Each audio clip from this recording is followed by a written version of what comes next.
Hello everyone and welcome to this live demonstration of the PowerShell incident response and forensic toolkit that I've put together.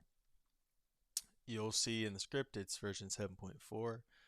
That is a arbitrary number. I have done honestly hundreds of renditions of this script. If you saw what it was at the beginning, it's honestly it's awesome seeing it have developed into what it is now. This script is a powerful resource for initial incident response and forensic data collection on Windows systems, and I try to design in such a way to be efficient and as user-friendly as possible.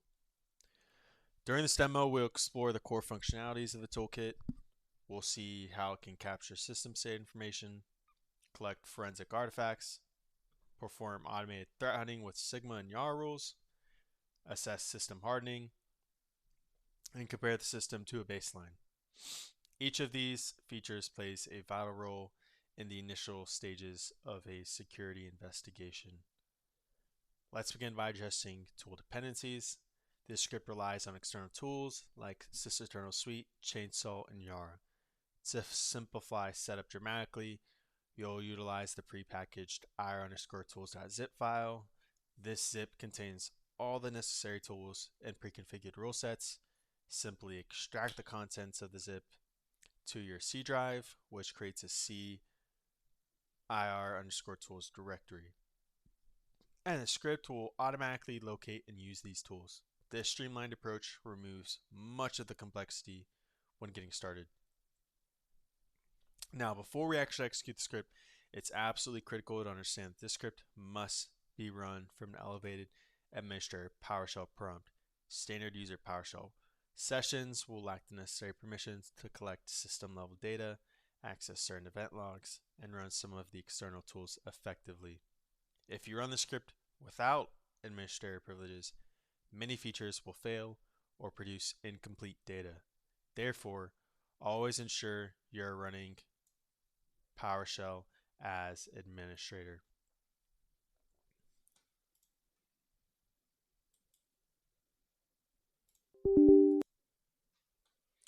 Okay, now we're in an elevated administrator PowerShell prompt. This is essential. Furthermore, to ensure consistent and reliable script execution, we're going to go ahead and run the recommended commands I've put together. So let's break down why each part of this command is important.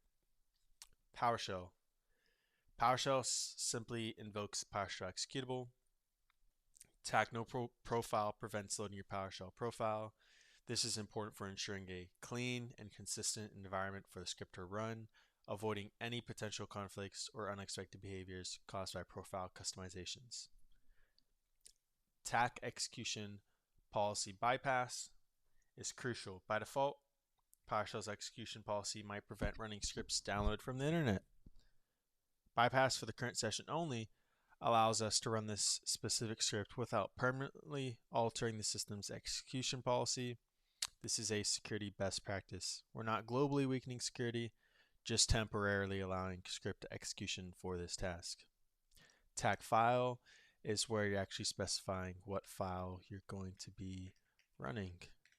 In this case, it is IR inevitable, but I made the silly mistake of still saying system32. So make sure you are where you're actually in the directory where the script is. We'll go ahead and run it. So using this full command ensures we are running PowerShell as administrator in a clean environment without profile interference, with the necessary execution policy to run the script, and targeting our actual script. This is the recommended safest way to execute the script. Now, as I've run the script correctly using the recommended command, you'll see a cute little ASCII art banner, that I put together. But now we're ready to explore the menu options. Let's go through the options from top to bottom, starting from option 1 within the system state baseline section. Option 1 is capture system state. selective. Selecting this gives us a submenu for granular control over what system information we collect. Let's go ahead and explore these sub-options. Option 1, get system information, gathers basic system details, and let's go ahead and run it. As you see, it quickly retrieves OS version, BIOS information, RAM, computer name, user details, and more. This foundational information is saved as system_info.txt in the IR evidence system info folder. Next in the submenu is option 2, get process list. This captures a snapshot of all the running processes. Let's go ahead and run it. This option gathers detailed process information including name, ID, CPU usage, memory, file paths, descriptions, command lines, and even calculates file hashes for executables. This data is saved as process_list.csv in IR evidence processes folder, ready for analysis in the spreadsheet software of your choice. Options 3 through 6 in the submenu, get network connections, get service lists, get scheduled task lists, and get firewall rules. Similarly, collects specific aspects of the system state. Network connections captures established network connections in DNS cache. Service list details installed services. Scheduled task list gathers information on configured tasks, and firewall rules exports the firewall configuration. Option 7, capture all system state, runs all these options 1 through 6 in sequence for comprehensive system state capture. For brevity, we won't run each individually now. We'll run option 7, but they all collect valuable data in CSV or text format under the IR evidence folder. As you can see, it captured everything fine. Moving back to the main menu, option 2. So we'll go ahead and 0. There we go. This is crucial, or option 2, capture system baseline. This is crucial for change detection. This option takes a snapshot of the system's current, quote unquote, normal state. This is imperative that you're running this as soon as you get access to the system before anything malicious or suspicious, whatever word you want to throw in there, happens, right? It captures the normal state. What is that? Processes, services, scheduled tasks, run keys, and user accounts. This baseline is saved in JSON format within a timestamp folder under IR evidence with the file name of baseline_year, month, day, hour, minute, second. Capturing a baseline allows us to later compare the system to this known good state to detect anomalies. Let's go ahead and run it. Okay, now let's use that baseline. Option 3 is compare to baseline. So off screen real quick, I'm going to do some script magic for demonstration purposes.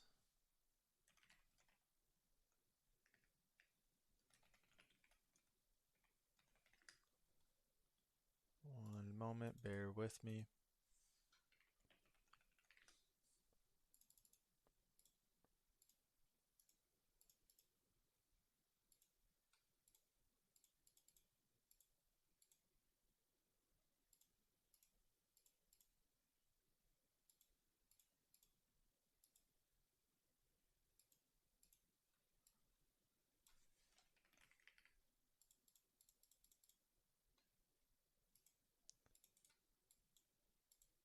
Almost done, friends. One moment, please.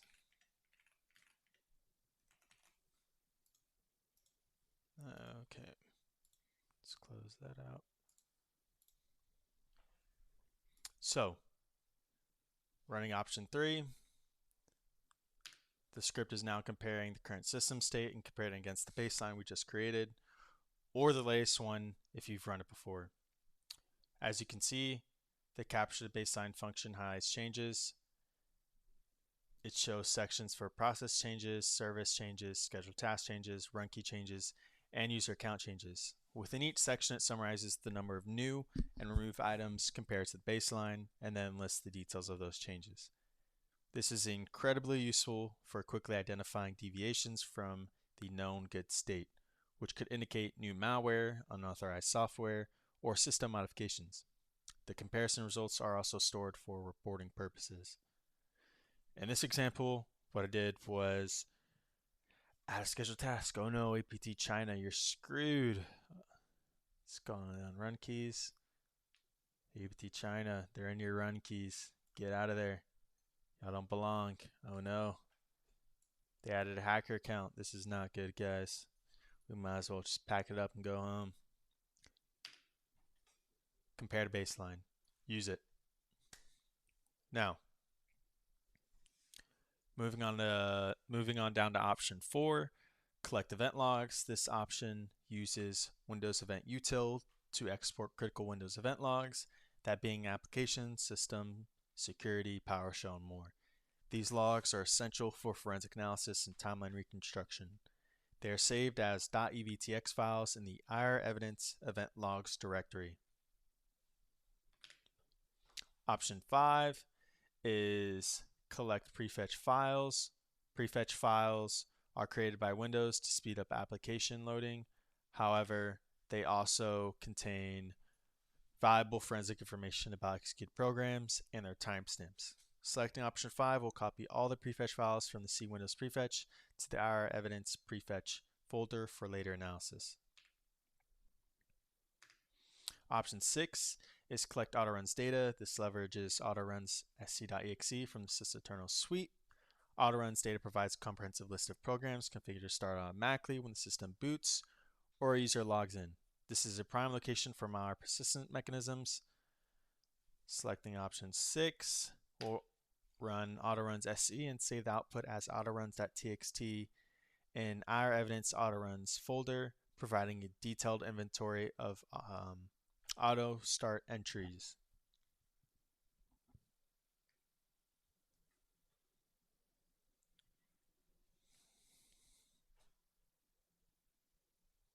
Option 7 is collect targeted registry values. The registry is a gold mine of configuration and system information.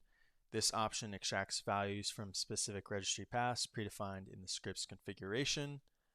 These paths are known to be relevant for malware analysis, like run keys, when logon settings, and services hive. The extracted registry values are saved as raw text in the targeted _registry _values.txt under our evidence registry folder.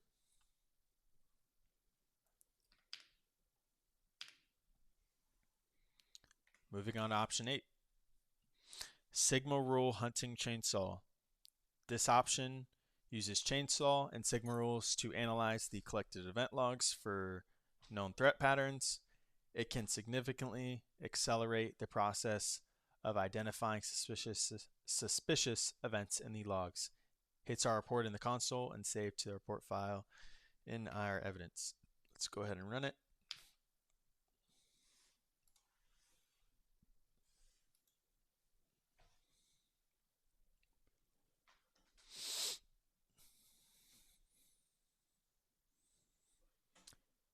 If you notice the Sigma rule hunting or the Yara scanning stalling for a few seconds, just hit enter once and that'll give it a nice little nudge to continue forward. Moving on to option 9, Yara scanning. This option scans the executables of running processes using Yara rules to detect potential malware-based code signatures or patterns. Hits are categorized as critical or suspicious and reported in the console and stored for review.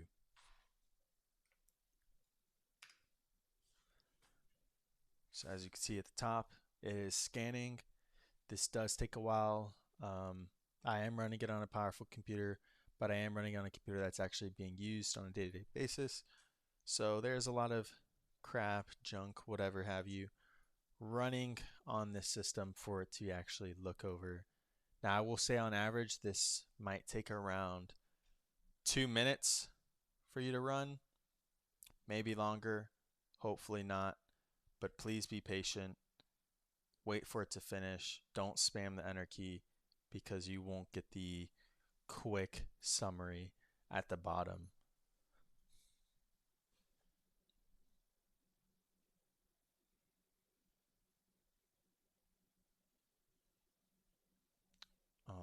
Almost there.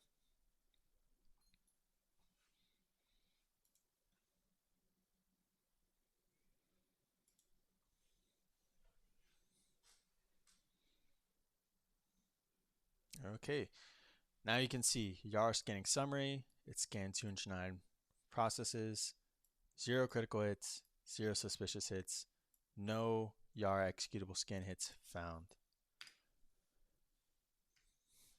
Moving on to option 10 is comprehensive hardening checks. This performs a series of security assessments against best practices, checking password policies, firewall status, UAC, antivirus, and more. It provides a risk summary, detailed findings categorized by severity, and the recommended actions to improve the system's security. This is invaluable for quickly assessing the system's security posture. Let's go ahead and run it. So as you can see, they're starting from the security assessment summary. You quickly can see the risk level of the machine. In this case, it is extreme. The critical issues on this machine are 8. The menu issues are 3. It passed 9 different checks. And in detailed findings, you get a summary of each of those. Recommended actions, you get the remediation action for any of the issues that were flagged at all.